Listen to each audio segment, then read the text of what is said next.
सरकार ने जो बनाई है उसको लेकर के क्या अभी स्थिति है, और कब से जो है जो बच्चे फ्री में जिनकी बात हुई है कि वो यात्रा कर पाएंगे, वो उसके बारे में क्या अपडेट है? हमारे जो स्टूडेंट्स हैं, बेटियों के लिए तो हर जगह पर छूट दे रखी है कि कहीं से भी आएँ, कहीं से भी जाएं। दूसरी जो पॉलिसी हमारी है वो ये है कि 1000 किलोमीटर की दायरे की यात्रा वो निःशुल्क दी है, ख़ास तौर से हमारे वो परिवार जो 1,80,000 से नीचे आते हैं। और तीसरा जो है, अभी क्योंकि कलीना का बड़ा हादसा हुआ, तो एक हादसे से सबक तो ले ही लेना चाहिए। और जो हादसे से हम सबक ले रहे हैं उसमें गाड़ियों की फिटनेस और वो सारी बराबर रहे, इस तरफ हमारा प्रयत्न रहेगा।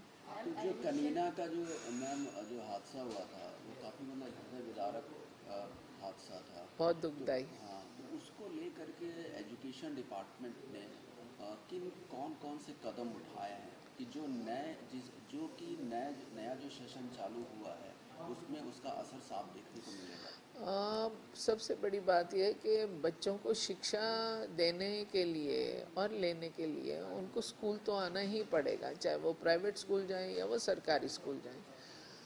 हम बच्चों की पाठशाला की सुरक्षा और आने जाने का सुरक्षित यात्रा, इसकी भी हमें चिंता करने की आवश्यकता है, जिसके लिए हमने सभी स्कूल्स को कहा है कि पाठशाला में बच्चे सुरक्षित रहें। तो हमारा मानना ये है कि जैसे कि ये जो एक्सीडेंट था, इसमें ड्राइवर ने बहुत शराब पी रखी थी, बल्कि एक गांव में जहां पहले उसको गांव वालों ने उतारा भी, और लेकिन उसने सुनी नहीं। तो हमने एक बात लगाई है कि हर स्कूल जो है वो अपना सेल्फ अटेस्टेड एफिडेविट दे, जिसमें निम्नलिखित पॉइंट्स होने चाहिए कि पहली बात यह है कि जो भी स्कूल कर्मचारी है, जब तक वो स्कूल में पाँव रखेगा और स्कूल का कार्यकाल चल रहा है, समय चल रहा है, जैसे ज़्यादातर स्कूल 7 बजे से दोपहर 2 या 3 बजे तक होते हैं, तो उस समय के दौरान नशे का सेवन नहीं करेगा। दूसरा हमने विषय ये दिया इनको कि जितनी हमारे यहाँ पर गाड़ियाँ अटैच्ड हैं, जितनी भी गाड़ियाँ अटैच्ड हैं, चाहे वो हमने खरीदी हैं या हमने कॉन्ट्रैक्ट बेस पर लिए हैं, उनका फिटनेस मापदंड सरकार के जो ट्रांसपोर्ट एक्ट के अकॉर्डिंग है, उस नॉर्म्स के अकॉर्डिंग रहेंगे। इस बात की जिम्मेवारी स्कूल को लेनी पड़ेगी। और तीसरा, जैसा कि ये हादसा उस दिन हुआ जिस दिन गजटेड हॉलीडे था, तो जो हमारी निश्चित ऐसी गजटेड छुट्टियां हैं, उस दिन स्कूल वाले, प्राइवेट स्कूल वाले स्कूल नहीं खोलेंगे, इसकी जिम्मेवारी भी उनको स्वयं को देनी होगी। एक मैम, जो आमतौर पे देखा जाता है स्कूलों में कि जो भी ये स्कूल बसेज होती हैं वो टाइम पर ऑन टाइम पहुंचने के लिए काफ़ी तेज़ गति से जो है वाहन को चलाती हैं, बसेस चलाती हैं, और उसमें भी एक रिस्क हरदम बना रहता है कि उसी समय स्कूल के टाइम बच्चे जा रहे होते हैं। तो इस तरह की वारदातें कई होती न पहले भी नज़र आई हैं, तो उसको लेके भी क्या आपने सोचा जो है? हमारे ट्रांसपोर्ट के नॉर्म्स हैं उसके मुताबिक हर गाड़ी में स्पीड गवर्नर होना चाहिए। तो वो जो स्पीड कंट्रोल है वो उससे आगे बढ़ेगी नहीं यदि वो लगा होगा। मैम, स्कूलों में एडमिशन का वेट चला है और हायर एजुकेशन और आपके डिपार्टमेंट्स की क्या तैयारी है, वो किस टाइप का है, क्योंकि कॉम्पिटिशन्स बहुत हैं।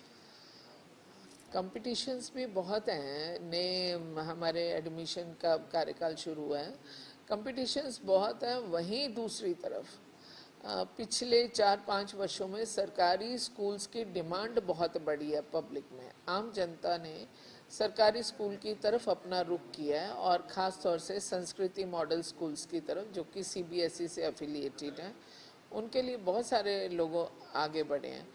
तो मैं बड़े खुले मन से उन सभी बच्चों का स्वागत करती हूँ, उन परिवारों का स्वागत करती हूँ कि हरियाणा सरकार के स्कूलों पर अपना भरोसा दिलाने या दिखाने के लिए। मैडम, महेंद्रगढ़ स्कूल में जो हादसा हुआ था, एसपी और 12 अधिकारियों पे कोर्ट की याचिका है, उस पर आप क्या कहेंगी? देखिए, जो कलीना का हादसा वो बेहद दुखद है और मैं ये मानती हूँ कि जो प्रशासन को, सरकार को कदम उठाने चाहिए थे, हम लोगों ने किए। लेकिन आज़ाद भारत है, यदि कोई व्यक्ति चैलेंज भी करता है उनको कोर्ट में भी किसी भी मैटर को, तो गलत बात है नहीं। कानून के दायरे में, हम तो खुद कहते हैं कानून तोड़े ही क्यों हम, कानून के दायरे में रह करके, चाहे सरकारी कर्मचारी है या गैर सरकारी कर्मचारी है, उसको कानून मर्यादा नहीं तोड़नी चाहिए। कॉलेजों की भी एडमिशन ओपन होने हैं मैडम, हायर एजुकेशन की तरफ से कॉलेजों में बच्चों को बहुत दिक्कतों का सामना करना पड़ता है। मैं समझती हूँ कि दिक्कतों का सामना इस वजह से करना पड़ता है कि आज परसेंटेज की होड़ बहुत है, और जबकि जब मिनिमम हमने परसेंटेज 33 रखी हुई है, और दूसरी बात यह, अगर 98, 95, 96, 90, 92 लेने वाले लाखों बच्चे हैं आज बच्चे कैरियर ओरिएंटेड हो चुके हैं, और पेरेंट्स की भी एक मानसिकता वैसी ही रहती है। तो हम लोगों को भी इसमें दिक्कत आती है, निश्चित रूप से तकलीफ़ होती है जब किसी बच्चे के नंबर कम हो और वो जो चाहता है उसे वो फैकल्टी मिल नहीं पाती है।